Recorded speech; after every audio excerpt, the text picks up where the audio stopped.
Hey, everybody. Welcome back to the Raw Relationship Podcast. This is episode 7. I'm Brett, and this is... I'm Candy. Hello. This is 7? That's your favorite number. Oh, my God. It's my favorite number. Woo, we made it to 7. We're going to make it to 77. You watch. Ah, that's even more favorite number. 777, 7,777. Let's do it, baby. Let's do Let's it. stick with it and get to there. We are. I love We're going it. to be consistent. You guys are going to love us.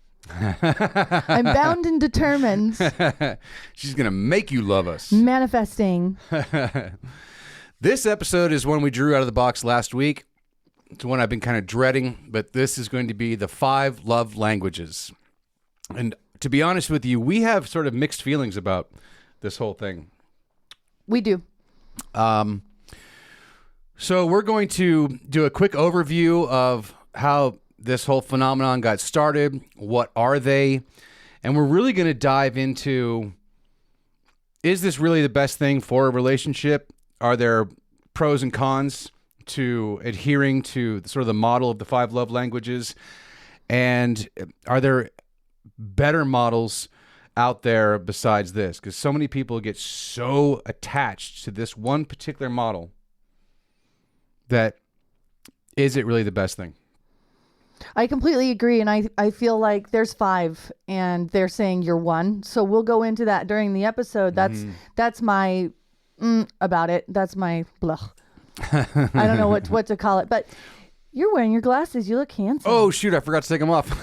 Well, now you don't have to, but I mean, it's up to you. I know that you do need them for when you go into that, but you look handsome. Well, thank you. You're welcome. You look beautiful just as you are. Thank you so much. As always. Mm-hmm.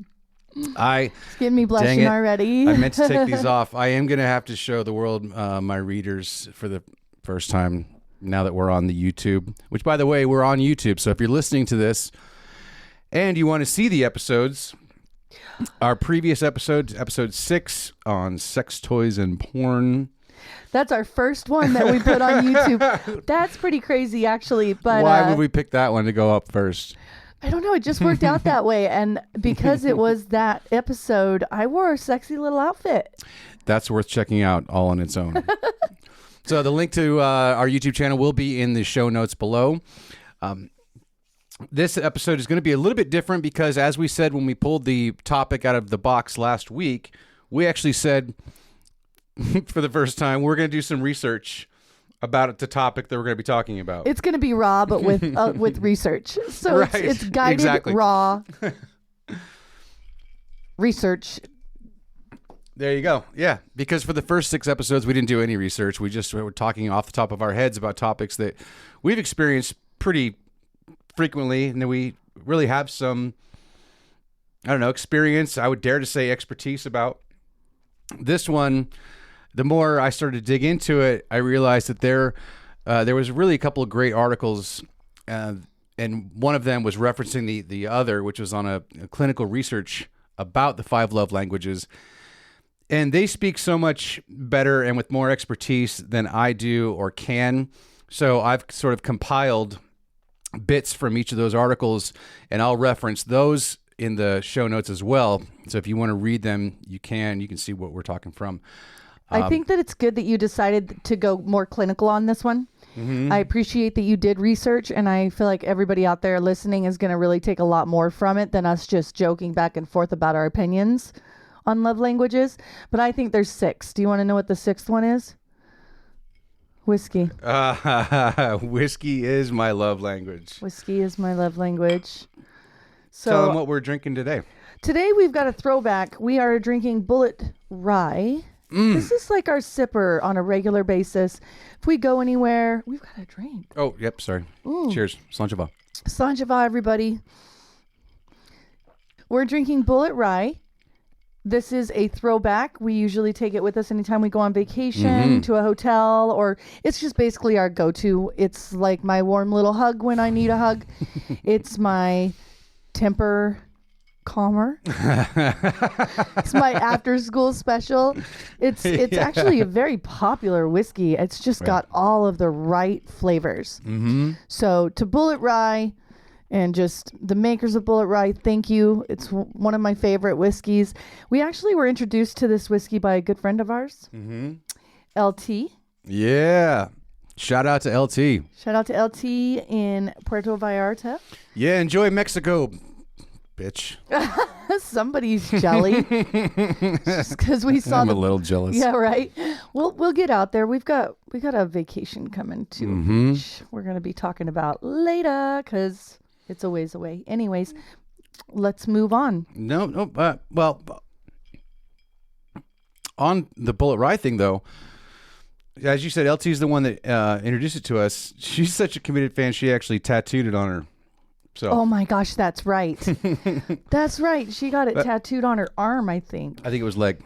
Leg. Well, I don't know. LT let us know. I can't remember. He knows her body parts better than I do. I was just gonna say I don't know her body that well. LT, you know that's true. Reminds. I know it's true too.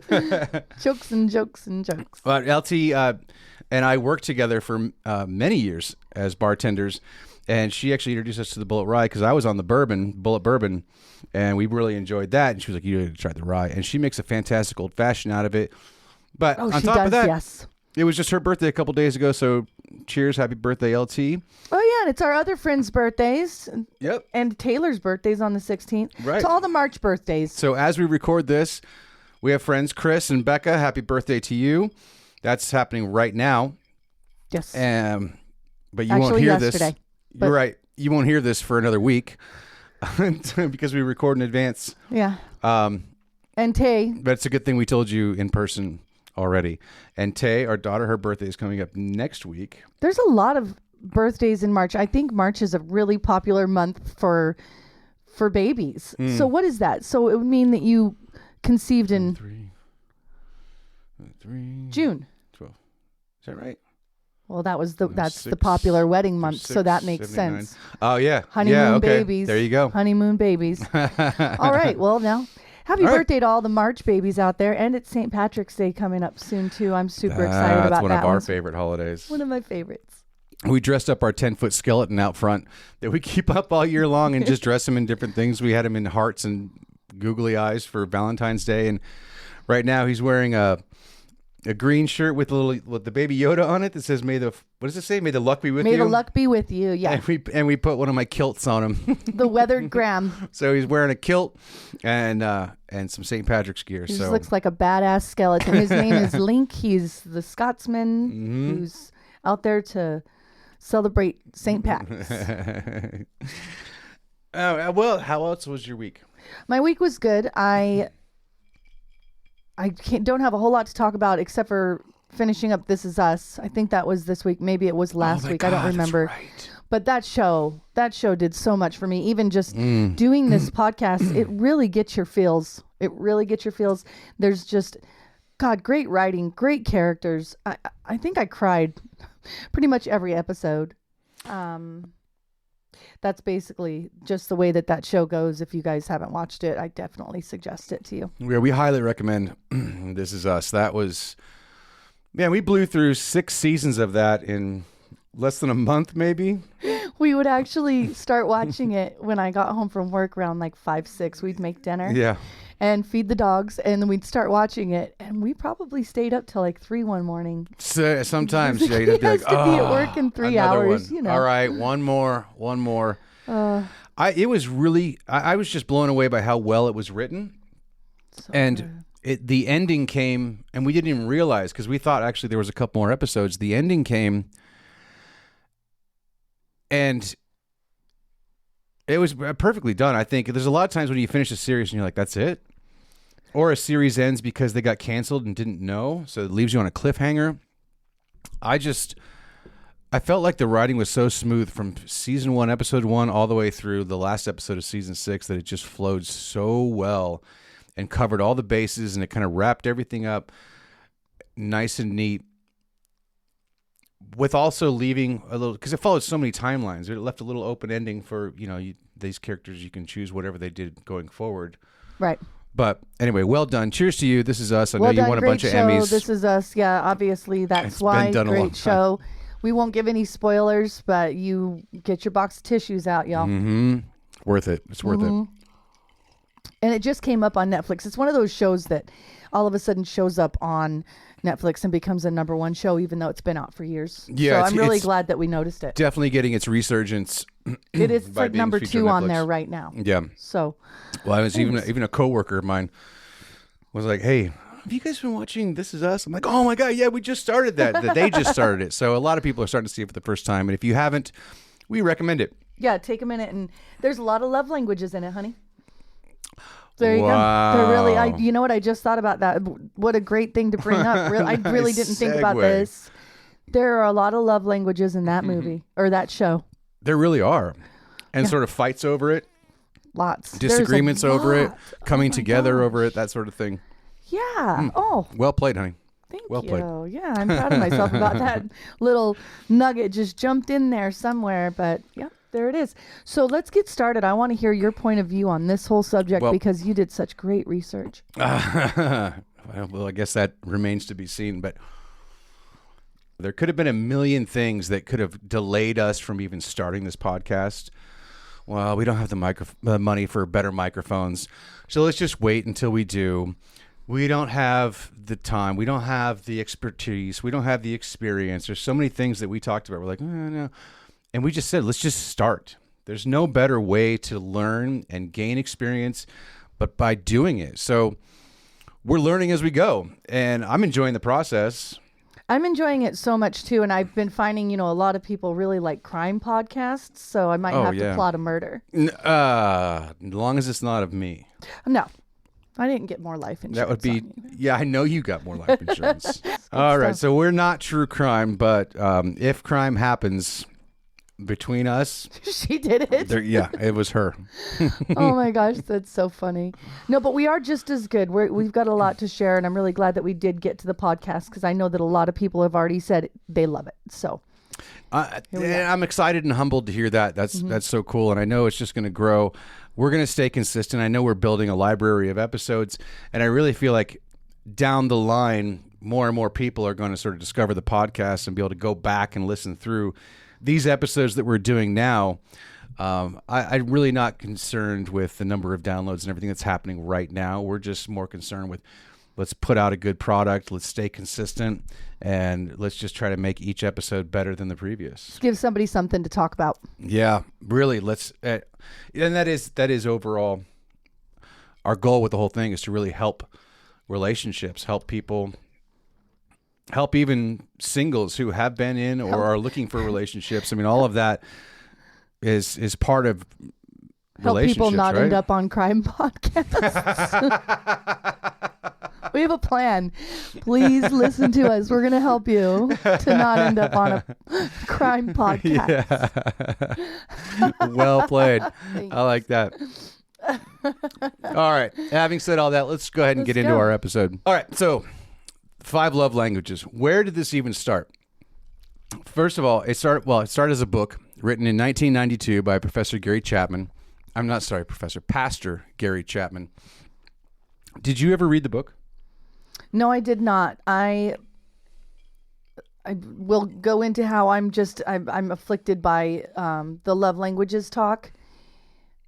I feel like that's definitely going to come up. I know that there's a quiz, and I disagree with the results of the quiz and it's not the first time that I've heard somebody say that's just strange that you could actually be like, oh, you like receiving gifts. Well, actually, I like being physically touched. Mm-hmm. It just depends on And what we are- mood I'm in. But no, I have not read the book. I We are gonna probably get to that. should. No, you don't need to. You're going to tell me all about it. This is No, perfect. I have read it. I read it. Something that a lot of people, especially our audience, don't know about me is that I used to be a pastor. Oh my God. I was going to bring that up, you guys, but I didn't know if this was going to be like your little secret thing. No. Well, But everywhere, like I think it's great to bring up to people because it's not something you would expect about you. usually blows their mind. Yeah, they're like, what? So I read the 5 love languages by Gary Chapman while I was heavily involved in the church. So it is written from a very Christian perspective. He is still, as far as I know he's still alive. I think he's like 83. So good on you, Gary. Well played.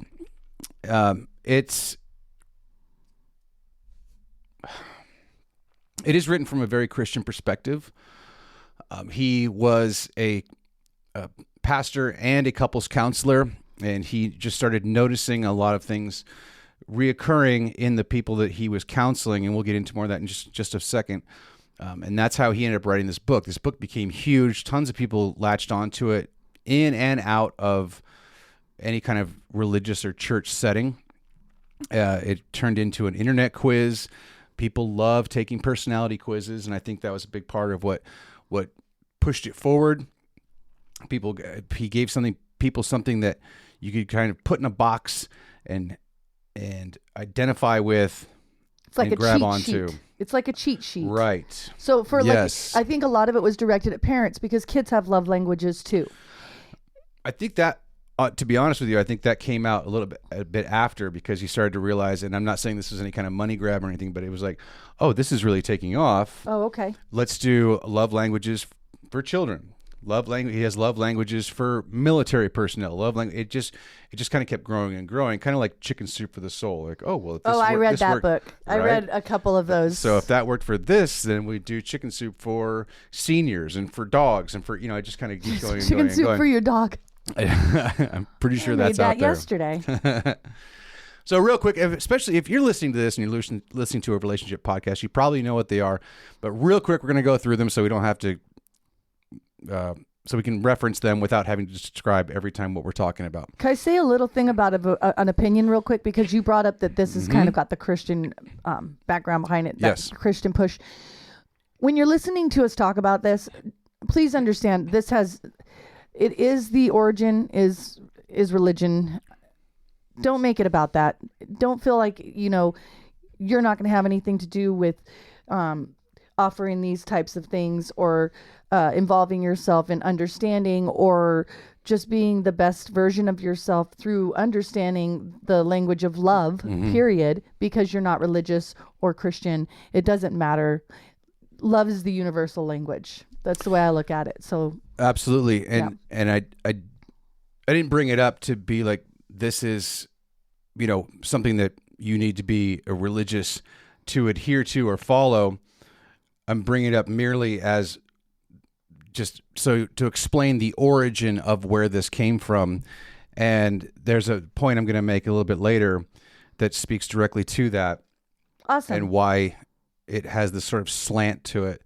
But we're in no way religious, and we have our our values. We have our mixed opinions about this whole thing. I think it's, in a nutshell, let me just say to start, before we go too far into it, Okay. you can say as well, I think that there is value in the 5 love languages.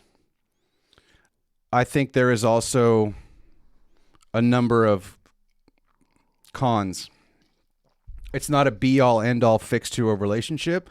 I think, bottom line, it's a good place to start. I completely agree with you. I'm really looking forward to what you have to say on this episode, honey. 100%. I wasn't trying to shoot you down in any way. I guess I just wanted to put that out there. If you're listening, I just wanted everybody to know, it's worth listening to. I've watched him do the research, and he's so intelligent. So I'm just ready to go, babe. Bring it on. It's true. Stop. I know it's going to get him all red over here. You Every guys. episode, you build me. We got to be on mic more often. She compliments me more on mic than off. Oh, come on. He's like, from now on, we're just going to go straight to the studio. Really feeding every day. My words of affirmation love language, which, by the way, is the first one. So let's get into it real quick. Funny. 5 love languages: words of affirmation, saying supportive things to your partner; acts of service, doing helpful things for your partner; receiving gifts, giving gifts that tell your partner you're thinking about them; quality time, spending meaningful time with your partner; and physical touch, being close to and caressed by your partner. Those are the 5. And whiskey. And our 6th is whiskey. I'm just kidding. And I think we've talked on previous episodes just offhandedly about what our love language is. And as we get through this episode, we're going to realize that there really isn't one. And I think I've said that before. There isn't one. It's more of a ranking order. of I what's more remem- important to me, what's more important to you. It depends on what mood I'm in too. It depends on what I'm going through. I remember taking the test with you. I won't ever forget. You guys, we did the quiz. We were just curious. Let's whatever on the phone or something like that. Which one did you get? And I got physical touch. Right. And he got acts of service. And I was so turned off that the fact that he didn't get physical touch or quality time, I was almost insulted, and was so stupid that I was really turned off about that fact, because I was like, oh, you want me to serve you? That's what you love. Here, let me rub your feet. And I took it totally the wrong way, totally out of context. So continue. Sorry. I think, and as I read through those, I really wanted to address acts of service, because I don't think that title serves that language properly. And just so you know, that language, acts of service, comes from a very conservative Christian background. That's a very biblical sort of statement. So when you're involved in the church and you're in that community, doing things for others and just helping out and volunteering and things like that are all sort of spoken of in that church vernacular as service, acts of service. So, well, when we talked about it, just like you just said, you want me to serve you? And we you know what? We came up with another, we renamed it. And honestly, I can't quite remember what we said, but we softened it quite a bit by saying, oh, we made each other dinner that night, baby. We did do that one. We just made each other dinner and made sure that we did do something for each other while we were making dinner. Like you. But I think that we were calling it like unexpected acts of, I don't know, it's just like helping you out. Like love. Yeah, just unexpected acts of love. I think that's what we called it. Unexpected acts of love. Unexpected acts of love. Which I think is better than acts of service. But nonetheless, okay, let's get into our little article here, because I want to read these in segments, and then we discuss what we've just heard. So Chapman developed his theory of love languages while he was offering pastoral care to couples who came into his church looking for support in their marriages. As Chapman sees it, the reason married people fight is that they are each trying to express their love in ways the other person doesn't understand. It is as if, he explains, they are speaking different languages. All right? So Chapman cataloged 5 love languages, which he says are all the same for everybody. Right? We've already mentioned the 5. You get one love language as your primary and another as your secondary, like being on the cusp in astrology.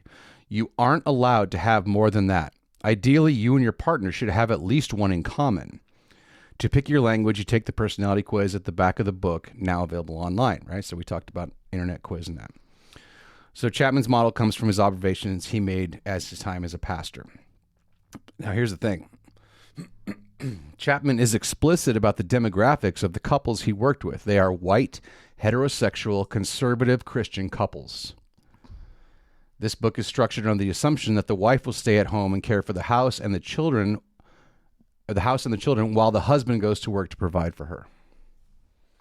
So even in 1992, that seems like it's still a pretty outdated Oh my mindset. gosh, it's so hard to think that far back. It does seem like that was right before I became a parent. Yeah. That was right before I became a parent. I can remember that there was no values of that sort whatsoever in my home growing up.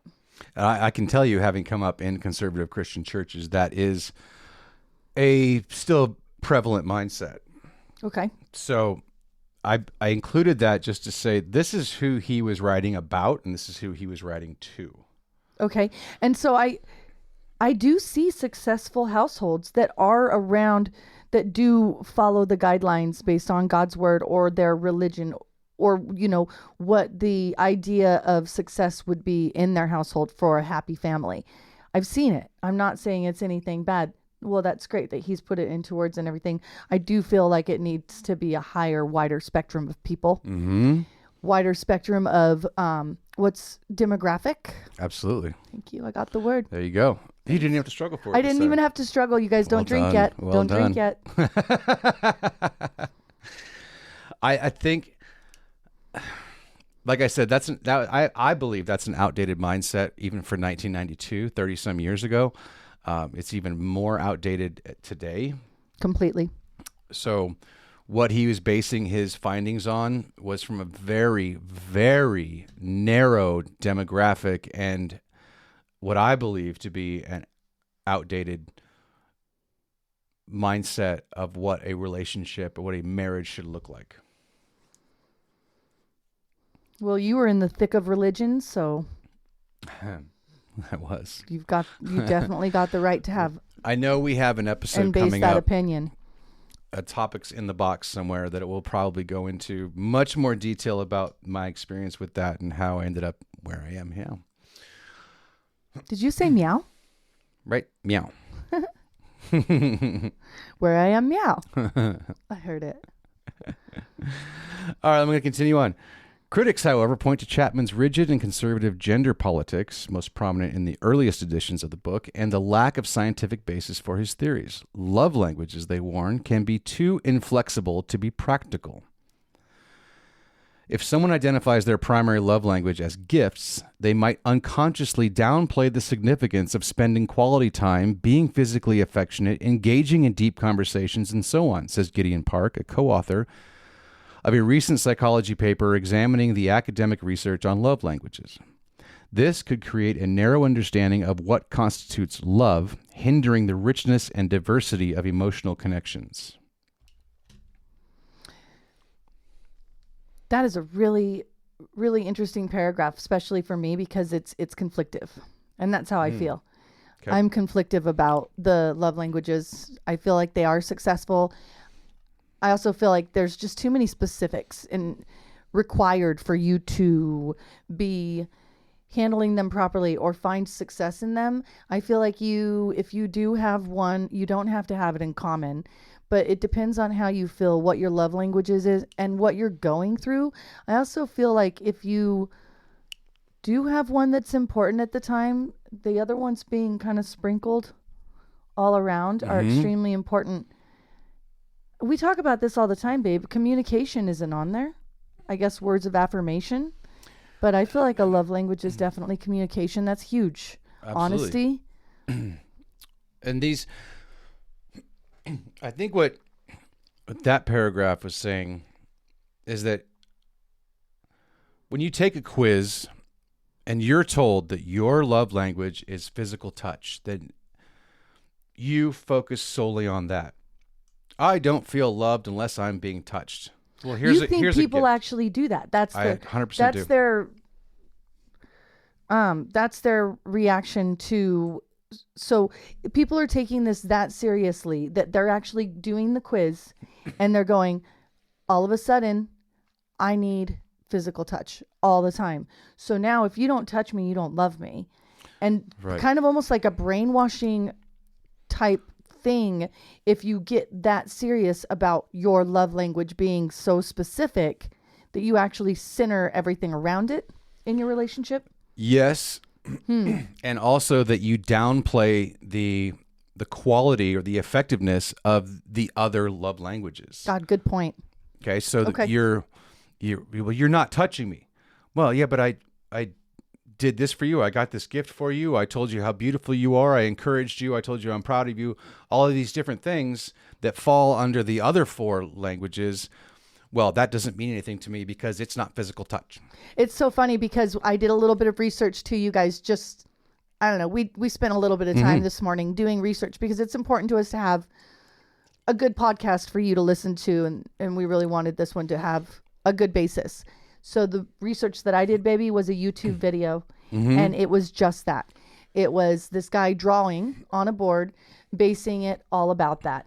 So why doesn't Timmy feel as loved as Johnny? Well, because Timmy and Johnny are both getting quality time, but Timmy wants a physical touch. So Timmy feels not as loved as Johnny because Johnny's getting his love language and Timmy's not.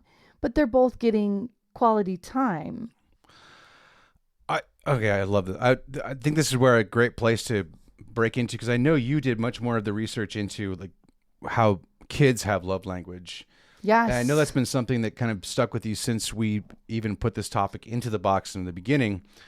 So I'd like you to take it That's for a right. little bit and kind of explain that, and let's just discuss a little bit how kids having love languages and expressing love to children differs from an interpersonal partner to partner relationship. Okay, so when I did, oh, that's awesome. I feel like this is extremely important. When I did my research, I personally feel to everybody out there that love languages are way more important to be acknowledged with children. It's important as an adult to acknowledge the love languages and have them back and forth. Great, it can help and strengthen your relationship. But when you're a child, you're being developed. So it's important to have the, hey, you did such a great job. You learned how to tie your shoes. You're so smart. Or I'm going to make you a peanut butter and jelly sandwich because it's lunchtime. Or just bringing home a surprise. Or the quality time, just sitting down and putting a puzzle together, physical touch, just giving a hug. All 5 of those can happen in one day. And that's why parenting is the most important job.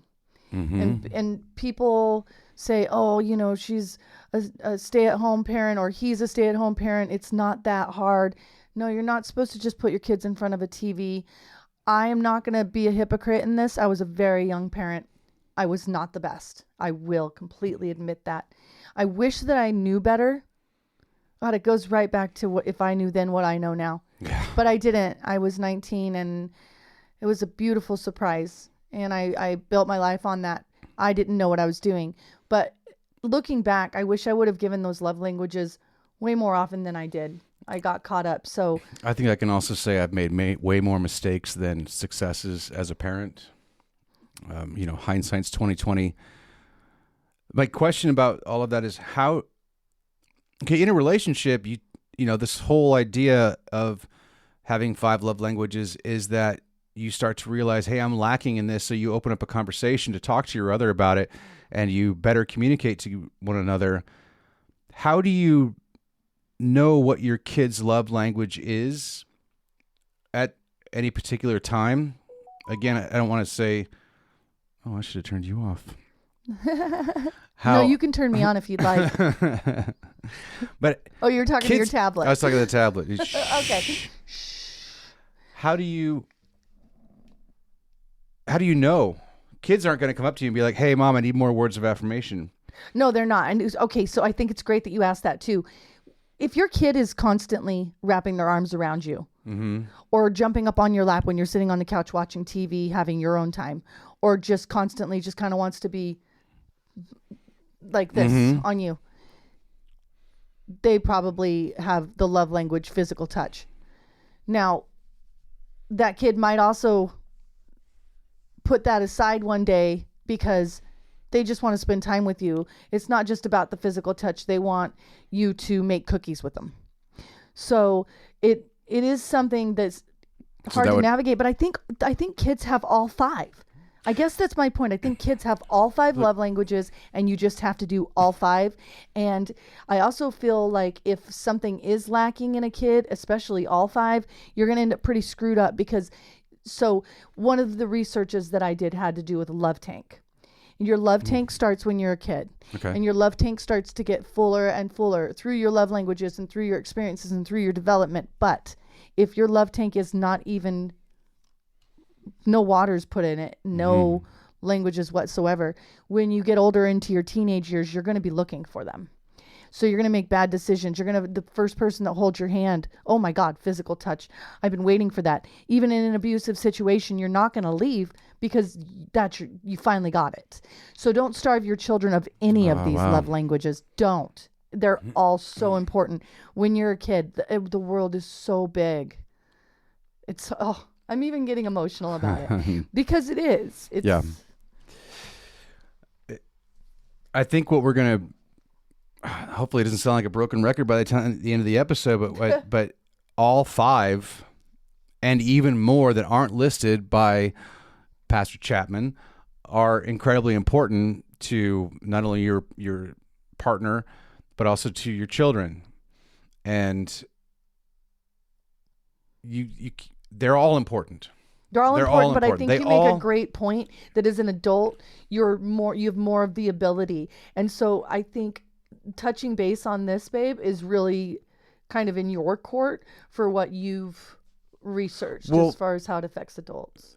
Yeah, and I'm not trying to steer away from your conversation, because I know one of the things that we had talked about briefly earlier as we were doing the research was that love languages with kids, I feel like it's kind of a one-way street.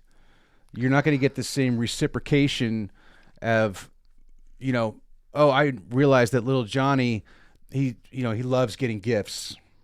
Well, I'll tell you what, little Johnny, I like quality time. Why am I not getting quality time back from you? Because that's my love language. It just doesn't work that way. Kids are doing their thing, and it's more important to pour into them. And, again, it's not just one thing. If your kid's thing is gifts, that doesn't mean that he doesn't want quality time. So if you're traveling for work all the time, which is a very real thing, a lot of parents have to do that, and you come back with a bunch of gifts from your travels and just be like, sorry, I was gone. Here's a bunch of stuff, Johnny. That doesn't fill the void that he might feel. I think that that's the least important love language, to be honest with you, for a child. I think that receiving gifts, that's great, and it does feel good to get something. I mean, that's what Christmas is all about, and your birthday and the Hallmark holidays.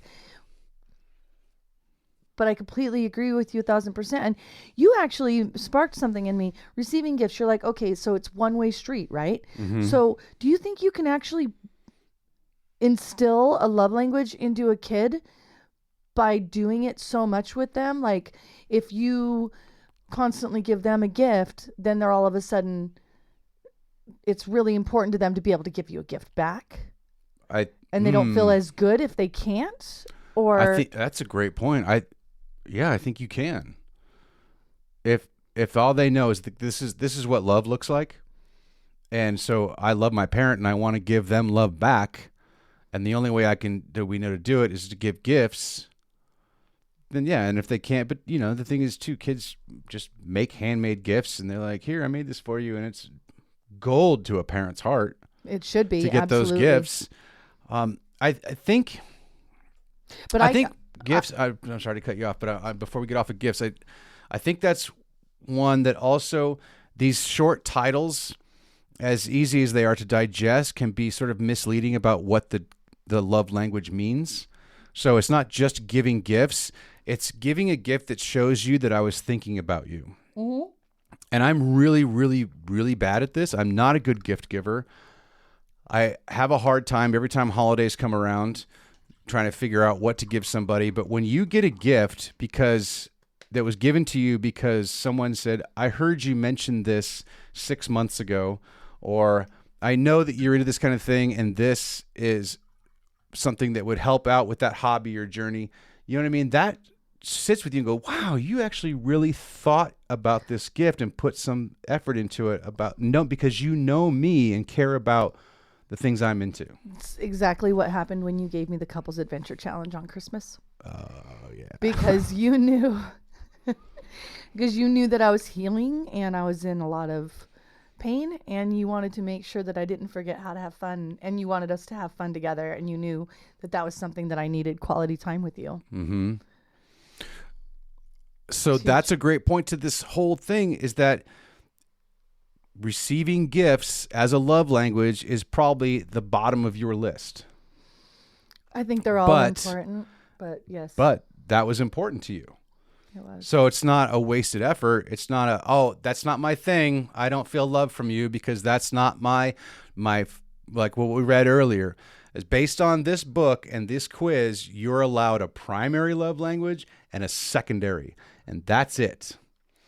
And if you want to have a successful relationship, one of those two should be on the top two of your partner's list. Right. They need to be the same. No. Which I think is bullshit. Yes.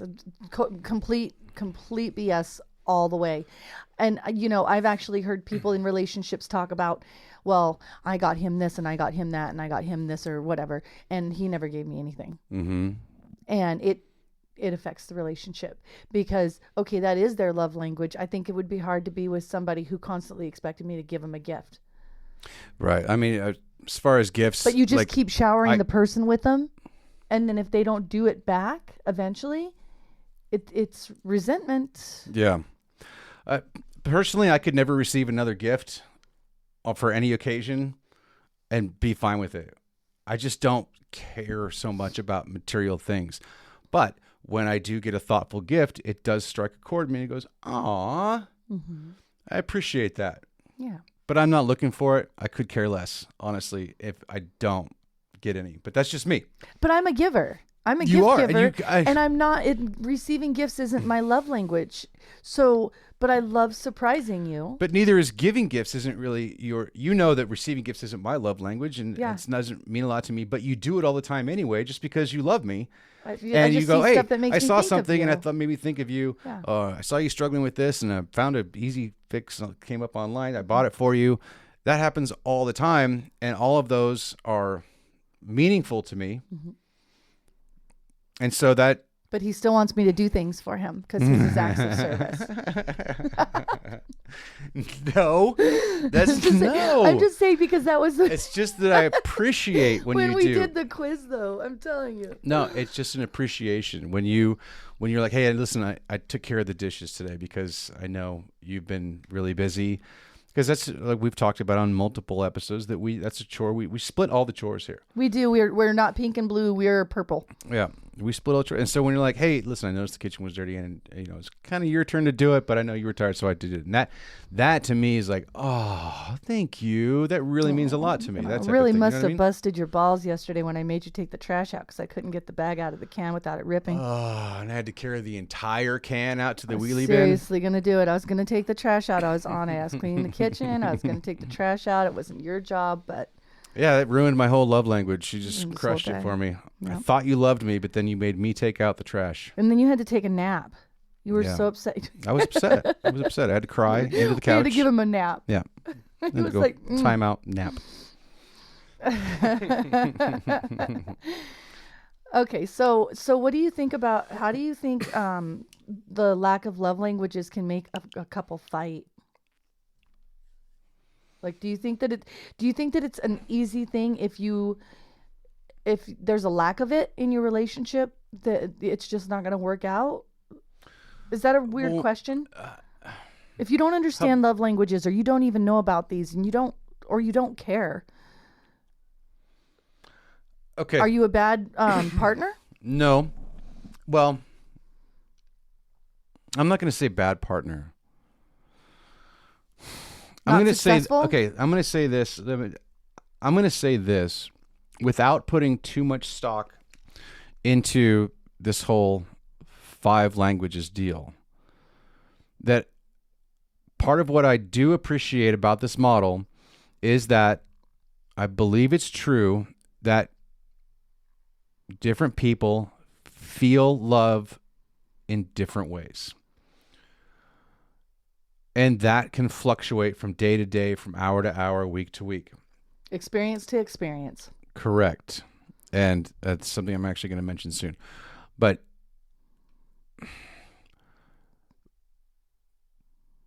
I'd say the one really good takeaway I took from this whole book was that I feel loved by, let's just say it's acts of service, doing things for me that make me, doing things that, take something off of my plate, help me out that way, a little physical act. Hey, I picked up this, whatever. This goes back to what we talked about with kids. Since that's how I feel love, that's how I express love. Okay? Mm-hmm. So I'm expressing love to you through acts of service. Right. And you, while you may appreciate that I did the dishes or it's not that whatever, big a deal to me. It's not that big a deal. It doesn't make you feel loved. It does make me feel loved when you make dinner, though, and I'm tired. Sure. That's just so sweet. To take it to a generic sort of level, it's me expressing to you love the way I feel loved doesn't make you feel loved. So that needs to open up a conversation between the two of you that go, hey, listen, I'm not feeling enough quality time. I'm not feeling enough physical attention. I'm not feeling that you ever say anything that makes me feel good about myself or makes me, any kind of positive affirmations to me. Those are the things that make me feel loved. So when a couple gets into a fight and they're like, you never do this for me, you never do this for me, you never do this for me, and the other says, well, but I do this. I do all of these things. It turns out those things aren't the things that make me feel loved. So I'm over here feeling neglected because you're not doing these couple of things that make me feel loved. Does that make sense? It absolutely does. And I feel like I completely agree with you 1,000%. I have witnessed that so many different times. And especially in this day and age, babe, with phones and tablets and video games and obsession with technology and media. I mean, gosh, it's hard for me to even focus and try to stop trying to post to boost us and that type of thing. Yeah. It takes a lot of time away from you. It's easy if you are both into video games at the beginning of your relationship to think, oh, this must be what she likes or what he likes. So you're just playing video games all the time and there's no physical touch. That's lacking. You're going to end up finding out that might be something that needs to be done or could be your partner's actual love language if you want to really break them up into two. That's the reason. It's just, for me, it's blurry. I completely agree with you on what you just said. So I think by blurry you mean like blur the lines between each language, in that not one is really more important than another. Exactly. You're so smart. Okay. You're so smart. I love that you. All right. Here. And so did that just totally? That made sense. What I just said, right? Or did I? Yes. I hope that was a good response. That was the. Absolutely, it did. That was the most accurate thing I think I could have possibly said. I think that we can agree that our positive takeaway on the 5 love languages is, as a model, is that any couple looking into it, even just taking the test, whatever, can open up the conversation to kind of fix and avoid what we just talked about. Hey, I'm doing all of this for you because I want you to feel loved. I don't receive love that way. It doesn't feel love to me. It's a good place to start a conversation. Having said that, I'm about to get real critical of it. Okay, so you said earlier to me that some of the love apps or the relationship apps actually base the compatibility right now on the love languages. Yes. Okay. So I jumped let's ahead. just be clear. Okay. No. Let's just be clear. I'm not on any of the dating apps, so I haven't seen this firsthand. Better not. I was part of my research in this article that actually said that one of the dating apps uses, as you fill out your profile, you fill out your love language test, and it matches you with people who have the same love languages. Do you think that that's really going to be successful? I do not at all. I'm glad that you're not on any of the dating sites. I'm not either. So we're doing pretty good over here. Okay. We're doing pretty good, babe. All right, so let's get back to I'm gonna get kind of critical with this here. I'm looking forward to it. We're gonna get through the rest of these paragraphs. I think we're gonna go kind of quickly from here on.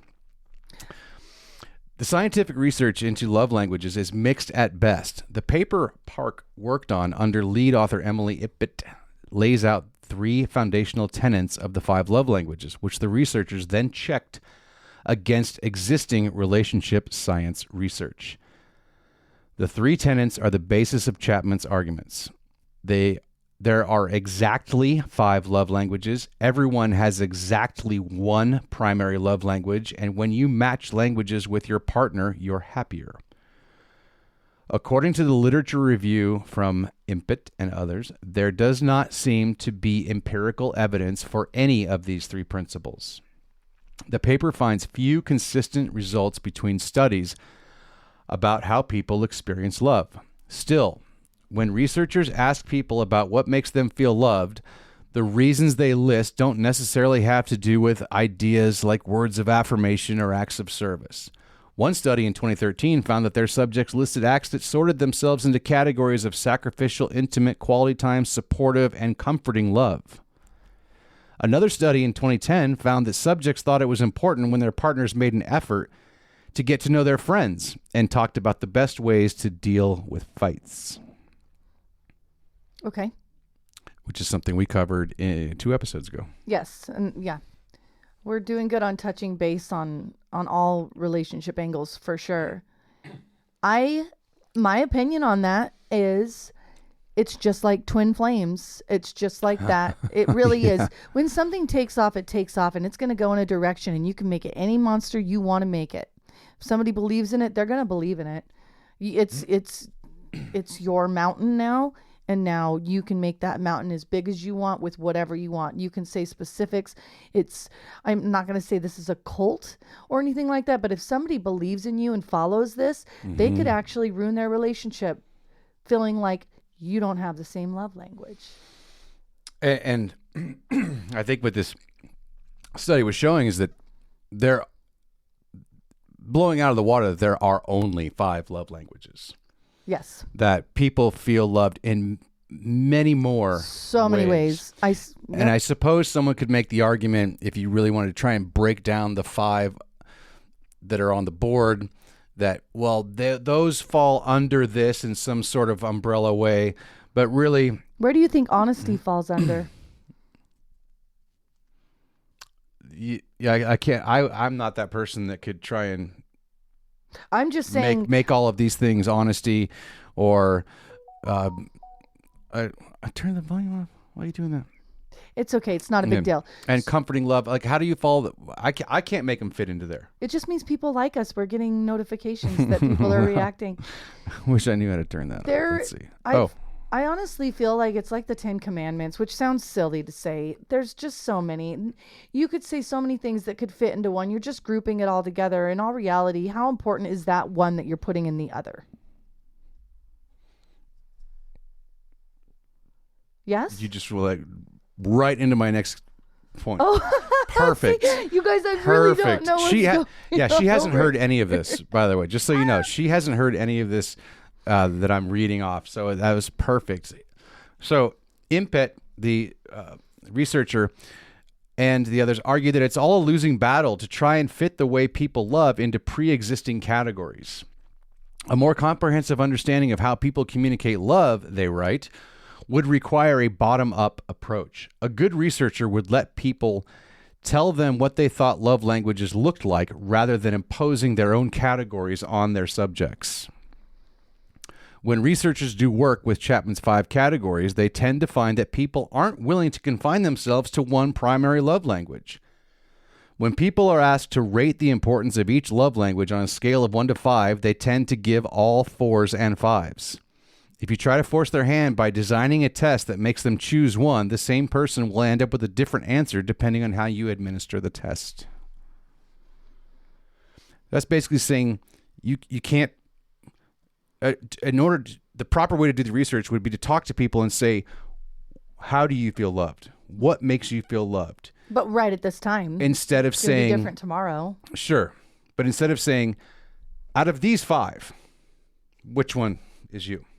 So that, you know what, that when we took that quiz, that's I think part of the reason that I got upset, because I felt like you were so into it, and God, I pissed you off. I pissed him off because I was a B word. I'll just say it. I was a bitch. I was really upset that his wasn't kind of close to the same as mine, but more just quality time or physical touch. But who knows, at that time, maybe he wanted me to do the dishes, or the house wasn't clean yet or something. I'm just kidding. But it also goes to this point we just read, that it's the way you administer the test. But it's also, I wondered, what if we took that test again? Right. Because the question, I mean, it depends on how you feel at the time. If you took it 3 times in a row and you ended up with the same one, how would they possibly calculate that? Well, it's because they're skewing everything to only fit 5 particular things. But if you're choosing it, then that would be the category. But if they're making you choose between holding hands or receiving a gift.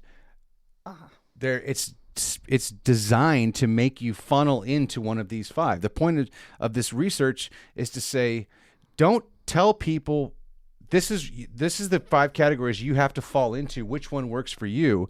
Instead, if you really want to know how people feel love, ask them what works for you. Let them talk out of themselves on their own with their own words. I feel that if you actually asked me what works for me, mm-hmm. I would say I need physical touch followed by quality time with words of affirmation. I would love acts of service, but I'm not big on receiving gifts. I appreciate what you're saying there. Take those off the board right now. Okay. Completely. Okay. What I'm saying is, if you want to do a proper research project and you want to know how someone feels loved, I feel those 5 don't exist. Okay, they We're don't. just asking you as a person. I feel loved when I can trust you. Boom. Okay, that's okay. Well, all right. Okay. Boom. Okay. So that doesn't fall into these 5 at all. No. Right? Not at all. This is what these researchers are saying. If you really want to know, ask somebody. I agree with let you, them researchers. throw out answers. Absolutely, because that's why I said there's more than 5 love languages. 100%. And there's probably a lot of people going, well, that one fits into here. Everybody's going to have a different opinion, but I don't see how trust or honesty falls into any of these 5. Personally, mm-hmm. I don't think trust or honesty is an act of service. I think it's something that is from your heart. Mm-hmm. It is not, I'm going to do this for you. This is part of me because I love you that much. I think trust is a huge one. Huge. It's not even on the list, but if you don't have trust, how can you have love? How can you have anything? It's hard. It's really difficult. So thank you for making the point. Thank you for asking. Well done. I feel like a great pupil. I'm just kidding. I'm a good student today, babe. You are going to be rewarded after class. Oh my God. Well done. All right. So to wrap up this critique, finally, researchers. Can I have a physical touch reward? Yes. Do I get to pick my 5? There you go. One of my 5. Yeah. Oh. Finally, researchers consistently find that there's no correlation between matching love languages with your partner and reporting higher relationship satisfaction. It simply doesn't seem to matter whether you and your partner are native speakers of the same love language. What does seem to matter is whether you and your partners are willing to learn each other's languages. 2 different studies have found that when you perceive your partner as speaking your love language well, your relationship satisfaction goes up. Although, the authors critique the methodology of those studies, they seem to point to a pretty basic conclusion. If you and your partner have thought about how to express affection for one another and you do it on a regular basis, you're likely to be pretty happy. Used well, Chapman's love languages can be an effective tool for getting there. I agree with that. Right? I do agree with that. That's my opinion on that paragraph that you just read.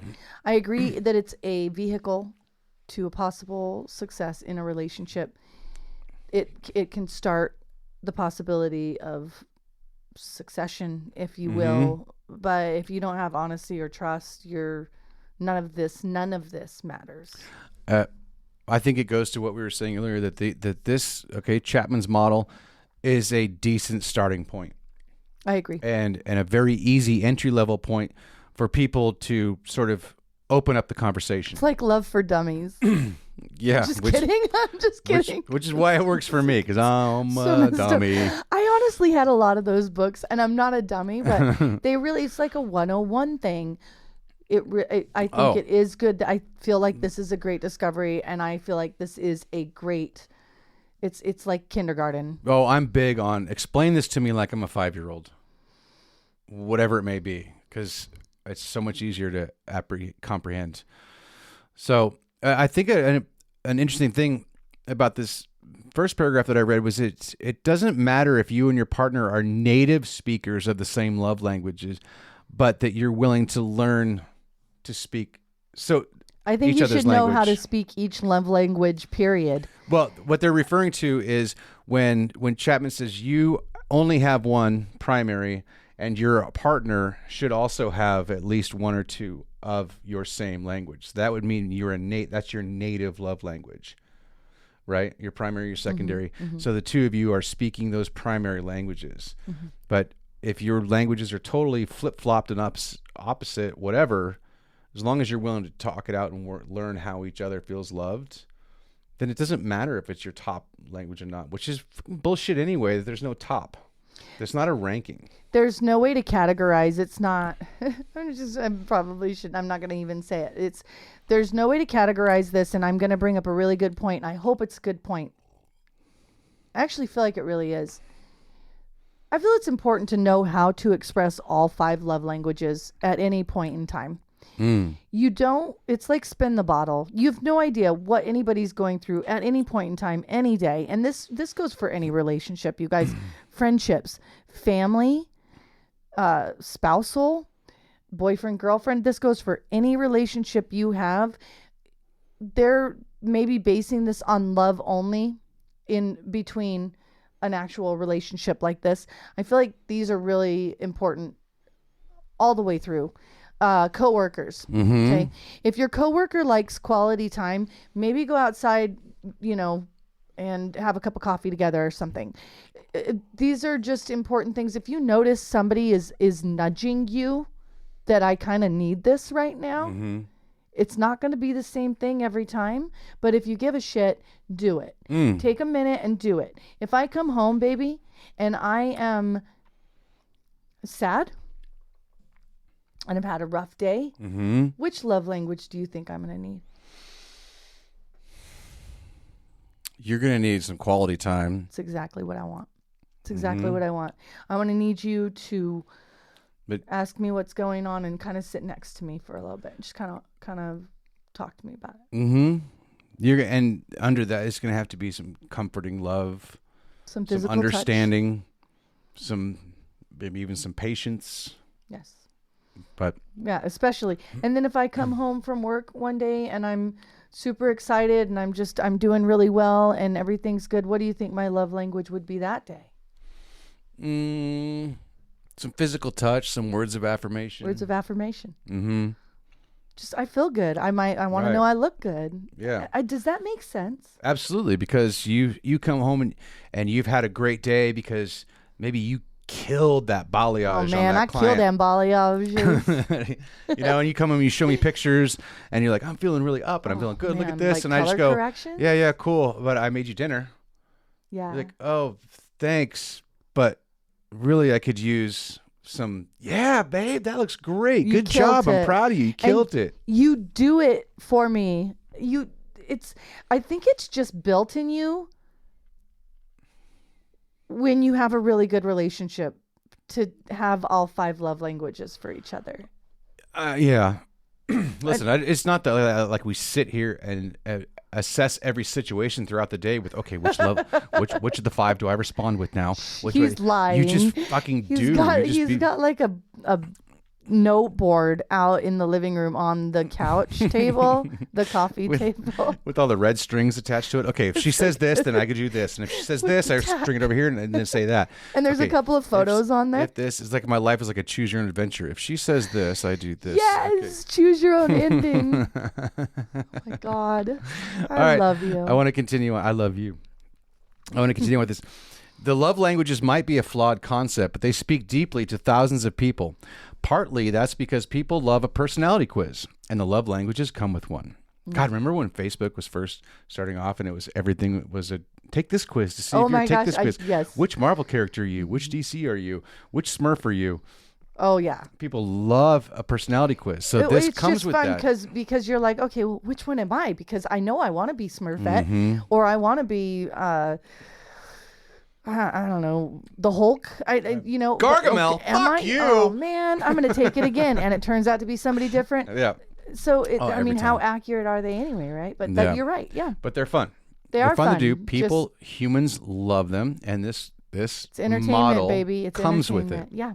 So that's why it is a big hit. Yeah.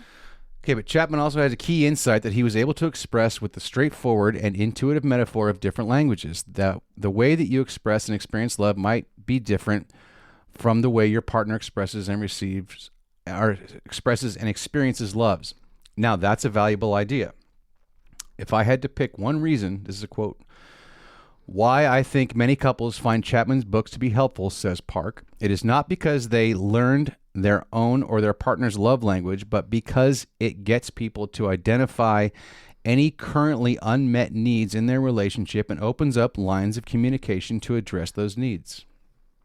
Okay? I think that goes back to what we started with. It absolutely does, and I like that. Is that there is some value in this model, and that it's a good starting point. So if you're with somebody and they have the balls to come up to you and be like, I need you to give me some more physical touch. Mm-hmm. Be respectful And that shouldn't about take it. balls. I mean, I think in some relationships, if you're kind of like in a not bad relationship, I take that back. You're right. Does it make? I've been in it. Yeah. I've been in it where you're insignificant, but you just don't want anything different because you don't know if you can get anything better. Mm-hmm. Or you just don't want to make that change because the consistency is there. So you just stay in this relationship that is lacking so much that you actually don't want to go to the person and say, hey, could you maybe cuddle me a little bit more? Because honestly, if they say no, it's going to crush you, even though you kind of expect it. You're like batting 1,000 here, is like helping tee me up for the next one. For real? A little bit. I mean, yeah, pretty close. So I think I'm just this is important. I love how we talk. I think we're just in tune with not only with ourselves but with the topic, and the just sort of looking at it with a critical eye. Okay, next paragraph I want to read. Still, the research suggests that adhering rigidly to the love language model won't serve you well over time, in large part because it doesn't match how human relationships work. We love in many ways, not just one. It is very likely that in one situation, someone might need a certain type of love or support, says Park. Perhaps after losing out on a promotion, you just need your partner to listen and provide you with words of affirmation. Maybe on an anniversary dinner, affection makes you feel special. Or during a particularly stressful time at work, having a partner take on extra household tasks is the best way to support you. I really am batting 1,000. I'm telling you, you teed that one up. I had no idea. I had no idea. Maybe I'm just listening that well. Sorry, I skipped around in my notes a little bit just because of how the flow of the episode was going, and I tend to do that. I kind of make us jump around. Sorry. It's great. No, it's great. It's great. I'm just taking my time to look over because I knew I skipped something that I really wanted to bring up, and it's really it's a conclusion. I like that. Okay, because there is, as critical as these articles were in this research data and literal clinical trials with relationships were, there's a great suggestion for this, for how to take all of this in and go forward in your own relationship. So instead of the love languages, consider aiming for a love diet. Under this metaphor, choosing one primary love language is something like a crash diet where you eat nothing but fruit, even though your body also needs carbs and fats and proteins to survive. Healthy relationships should prioritize quality time and physical touch, compliments and presence, and helping each other out, plus all the other categories of love that don't fit into Chapman's model. If they feel that something is missing, the paper continues, they could discuss that imbalance or unmet need with their partner. Are you waiting for a response from me? Because I'd love to hear it. I really like that. I really like that. I feel like the diet thing. I love that metaphor. That metaphor just really, it hits it home for me. Mm-hmm. There's no way you know your body type when it comes to love. Is that a good way to kind of play with that? You're talking about how diets are structured to certain body types? To your body type, right. But if you're doing languages of love, nobody can say what your body type is in your what your love type is. Does that make sense? It does. I hope it does, but it's like don't diet yourself because you think that it's this. A love type is going to be much more fluid than a body type. right? Because your body type, you can't do a whole lot about that. It's not going to change day to day, week to week. Yeah. But your love type is, or your love need, or your hunger or your need for to be fed. From all different types of things. I mean, it from everything from success to a new job to a new car to a new accomplishment to a friendship breaking up to grief to being able to achieve something that you've been working on. There's just so many things. Yeah. Nailed it. I almost interrupted you to say that, and you nailed it. Just. Yep. And cut. See you next week. That's how I feel about it. The diet was perfect metaphor. Well, you have to have a balance of everything in your life. And it's just like in a relationship, you have to have a balance. This is why it's such a good metaphor. You have to have a balance in your diet. Yeah. You can't just survive on one thing.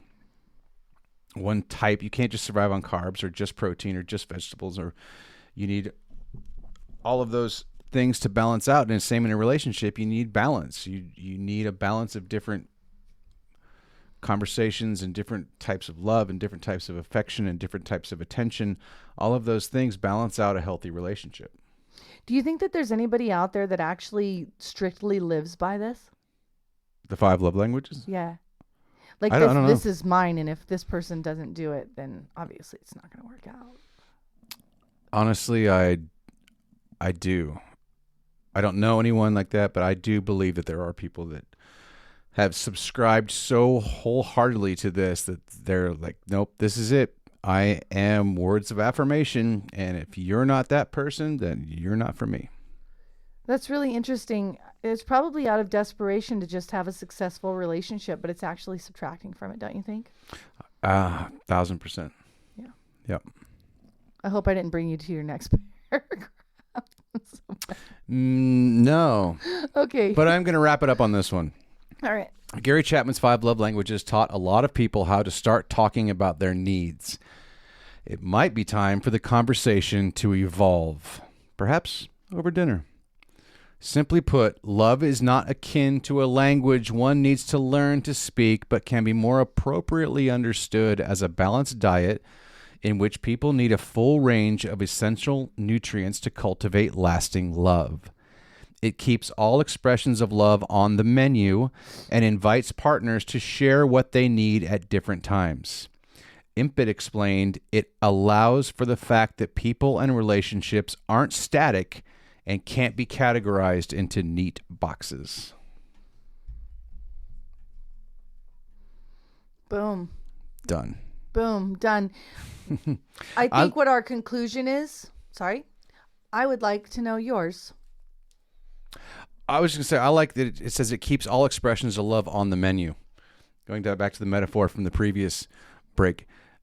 And invites partners to share what they need at different times. 1,000 million trillion jillion %. Do not read a book by its cover, or do. Mm-hmm. And the fact that this says that relationships and people aren't static, which means they're not set in stone. They're not sitting in one place. Static just means sitting in one place and never moving, never evolving, never growing. Right. They're constantly evolving and growing and moving around. People and relationships constantly moving, growing, changing, moving. So you can't adhere to one philosophy and say, this is it for life. And you also can't be stuck into a neat little box. Okay. How much of communication comes from the 5 love languages in a relationship? In your opinion, what percentage, what portion of communication, they're like, over dinner, talk about it.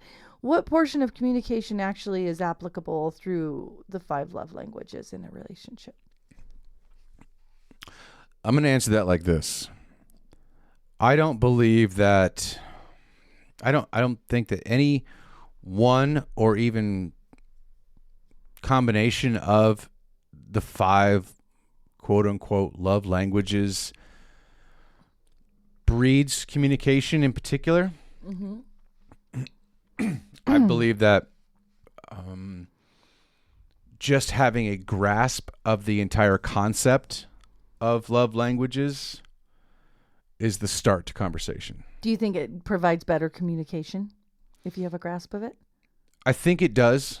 Okay. I do think it does. I've said, I think at least a couple times throughout this episode that my one plus with this model is that it's a really kicking off point to start a conversation. Hey, I'm not feeling from you what I need to feel or what makes me feel loved, and I'm not shitting on you, but I'm just letting you know that the way I feel loved is if you are through these things. So that starts a conversation. And then does more conversation come out of the fact that I now understand more about you and I want to express love the way you're going to feel love? Yes. But is it a be-all, end-all that any of these 5 really sparks conversation on their own? Not necessarily. So we're going to do a throwback. Okay. We're going to head back to the episode before this one. The fight keeps going. So you're upset. 2 episodes ago. It's 2 episodes ago. It's episode 7. I don't want people running back to the sex and porn episode to try and find out what you were talking about. That was a good save. 2 episodes ago. When the fight keeps going, if you're upset about something like what we brought up as an example, jealousy, does any of that solve it? Does any of these 5 languages? Does any of these 5 languages solve the like fight? Would I take you to dinner and be like, I need you to give me a gift because I'm upset with you looking at the waitress, or I'm going to need you to touch me more so that I feel more important? Would any of these things solve an actual fight? Okay, if you're going to put it that way, and we're having that conversation that, hey, I'm upset because you made me feel less attractive because you were constantly staring at the waitress, then if I give you more, because I'm hot. Yeah, I'm just kidding. 100%. But if I give you more quality time or more touch or even words of affirmation, God, baby, you're so beautiful. Okay. Your ass looks great in those pants. All right. I love the way your hair looks today. Okay, and if you grab onto me and you show me that I am. Mm-hmm. Okay. So yes. So could some of these 5 actually help mend a fight? Okay, that was my question. So you're now going to have to edit all of that until it slides so nicely and neatly into that, because that's a good question to cover. Don't you think so? I do, yeah. It does play in your relationship to understand and know these love languages. So if you don't know them, take a minute and just educate yourself through our podcast or through Google or whatever, and just understand that they play a big part in any relationship, religious or not. But don't ever limit yourself to these 5. And don't stick yourself to them. No, they're like, I firmly believe it's a good starting point. Yes. It's kindergarten. There's so many other ways that we've discussed throughout the episode to make your partner feel loved and for your partner to feel like they are loved. So don't crunch it down into this little box that it's just these 5 things. They're valid, but they're not the be all end all. But they can also be, just like what we just covered, they can actually be a good way to solve a problem, a battle, or something that's going on, a conflict in your relationship. You said it perfectly. I'm really glad that I asked you that, because I couldn't even, I thought about this before I asked it. I couldn't think of how your 5 love languages would help me to let go of my jealousy of you looking at the waitress. And you laid it out. You said, well, how about this? When you walk in the door, I'm going to say, wow, babe, you look beautiful. Your ass looks great in those jeans. And then you're going to grab onto me and give me physical touch. And then you're going to give me quality time. I'm not going to need to receive a gift or an act of service, but those 3 things could actually ease my mind. So it is really important to follow these love languages as far as a successful relationship. I agree with you, Charlie. What's his name? Charlie. Gary Chapman. Oh, I agree with you, Gary Chapman. I think so to wrap up, I think we can safely say that we're not shitting on the 5 love languages. There is value in the model, but you need to go so far beyond as far as a scope of how someone feels loved, how you communicate with one another. Do not limit yourself. Don't put yourself or your relationship in this tiny little box of 5 things, and this is all that matters. It's a good starting point to open up a conversation, but it's all about that diet, that well-balanced diet. I think it's the ABCs of a relationship. There you go. The building blocks. It's of a conversation, of a communication. It's the not ABC. just a relation, not really a relationship, I think, but more the communication and the understanding of one another. Okay. Or maybe you were right. So Maybe we say say it again. Say it again. I did it too. I have that too. We say in this podcast communication a lot. We always tell you to talk to each other. I feel like this is the ABCs of a relationship beyond communication because of the quality time, the physical touch, the acts of service, receiving gifts. The words of affirmation is the only communication that I really see in here as far as verbal. Mm-hmm. The other communication is physical or I think what it comes down to is just these are the ABCs of a relationship. If you don't understand that this is the puzzle that's coming together and this is the middle of it, or it's the edges, you still have all those pieces to put into it to make the full puzzle. Well played. Yep. I like that. Well done, baby. Well done to you, I think we hammered our point home. Great research. we did, and you're gonna make this absolutely perfect. I love that you're doing so much work, you guys. He's been doing so much work. This is how important it is. This might not make it on here, but I just want to take time to say thank you to all of our listeners, and especially for tuning into YouTube, because this is us physically. Hey-o. We are Brett and Candy Graham, the Viking, and the Vixen, and we really hope that we can give some kind of insight. So let us know in the comments. Tell us what you think. Yeah, are we full of shit, or are we making some valid points? We really does this help at all? Yeah, and if it does, sorry, go ahead. No, I love what I love us. I love us. We're so funny. Please, like he said, it is important. All I was saying was, if this has at all helped you, if any episode has helped you at all, please tell somebody.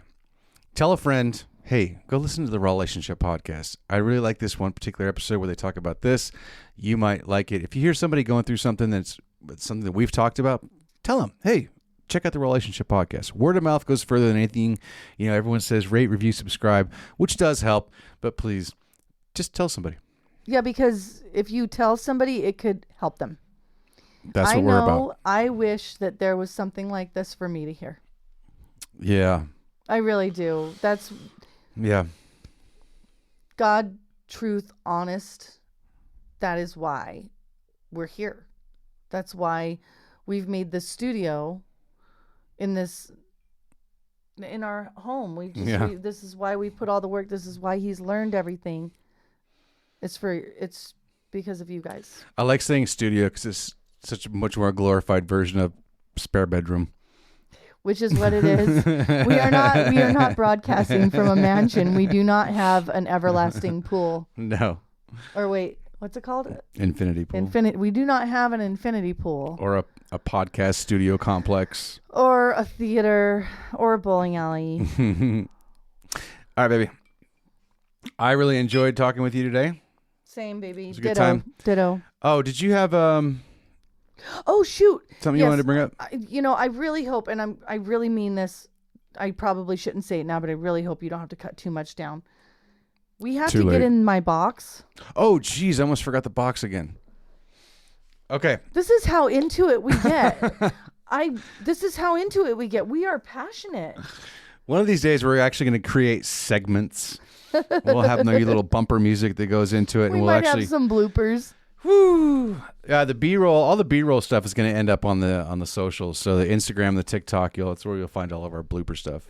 Maybe some YouTube shorts once I figure that out. But I think our 1-year anniversary, we'll put out a bunch of bloopers. Oh man, just for fun. So all of our fans will be like, "Oh my god!" Make sure I keep all those things. Yeah, it's going to be a lot of fun. Okay, so we did get. I made a short on.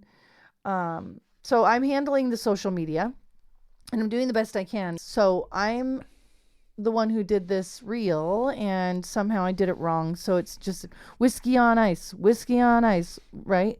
It's just a 2-second clip of me biting into a whiskey bottle.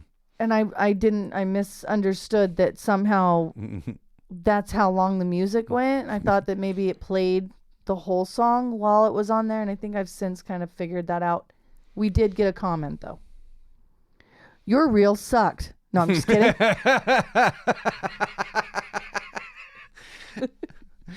Thank you for your feedback. We'll see you next week.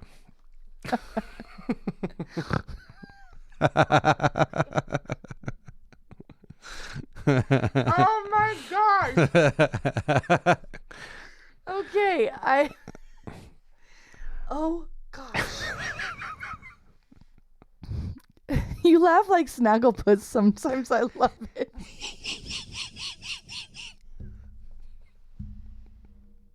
We're gonna have to just tell people if they want to see this, just go to YouTube. We'll keep all the raw shit on YouTube. If you don't want to see us, then just listen to us. All right. The real uncut. All right. So we put this reel up. I put this reel up, and we got a comment. It says, "I have a whiskey suggestion. I own stock in the company since my dad's passing." I'm sorry. Absolutely our condolences. The brand is called 8 Ball. I like that. And it's a chocolate whiskey. Oh. Okay. I think I'd be down to try a chocolate whiskey because chocolate comes in all forms. Mm-hmm.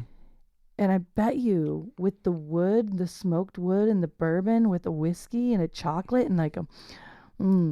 So I can tell you I've never had a chocolate whiskey. I've never either. I've had peanut butter whiskey. Mm-hmm. We've had the cinnamon whiskey. Fireball. Yeah. Fireball is had the apple. Fighting or dancing. We've even had barbecue flavored whiskey.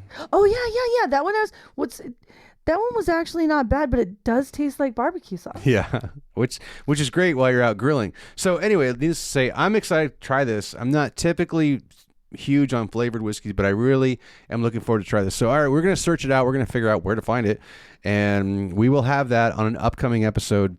Thank you for the suggestion. We look forward to it. We definitely do. We will have that on an upcoming episode. Chocolate whiskey. I guess we'll figure it out. Give me your box. We got to get into that. Okay. It's your turn to pick. What's in my box? What's in the box? Still a whole bunch of topics.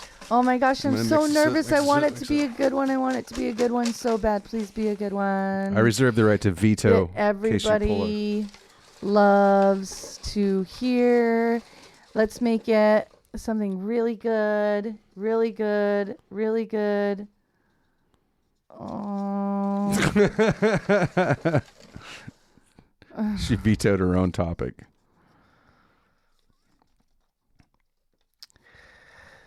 Our next topic is going to be technology.